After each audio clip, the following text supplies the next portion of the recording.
Every one of us has times when we need to know things will get better. My declaration is that that is precisely what the gospel of Jesus Christ offers us, especially in times of need.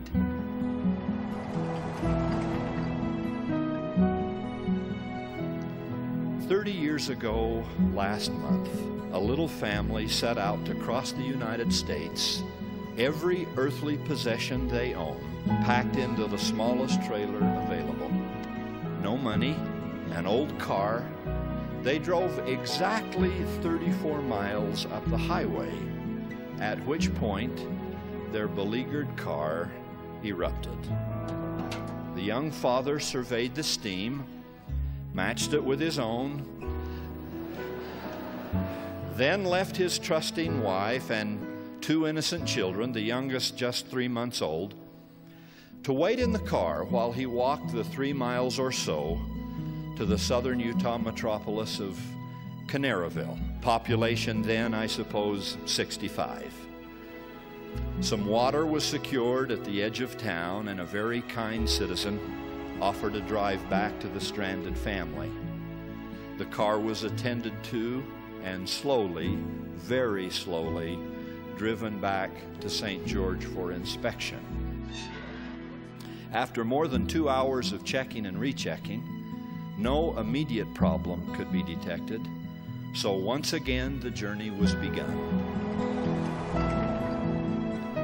In exactly the same amount of elapsed time, at exactly the same location, on that highway, with exactly the same pyrotechnics, from under that hood, the car exploded again.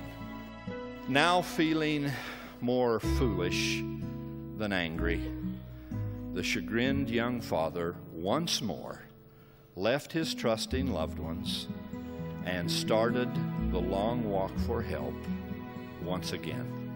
This time, the man providing the water said, "Either you or that fellow who looks just like you ought to get a new radiator for that car." He didn't know whether to laugh or to cry at the plight of this young family. "How far have you come?" he said. 34 miles, I answered. "How much farther do you have to go?" 2,600 miles, I said. "Well, you might make that trip, and your wife and those 2 little kiddies might make that trip, but none of you are going to make that trip in that car." He proved to be prophetic on all counts. Just 2 weeks ago, I drove by that exact spot for just an instant.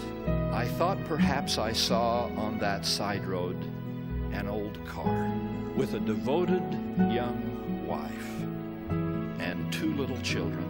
Just ahead of them, I imagined that I saw a young fellow walking toward Canaryville, the weight of a young father's fear evident in his pace.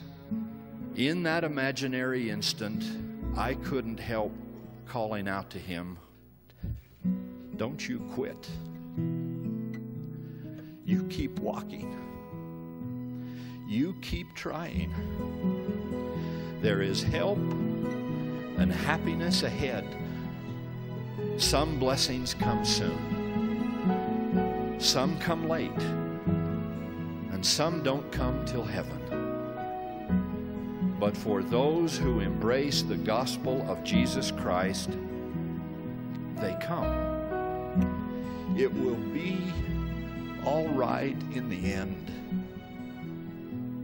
Trust God and believe in good things to come."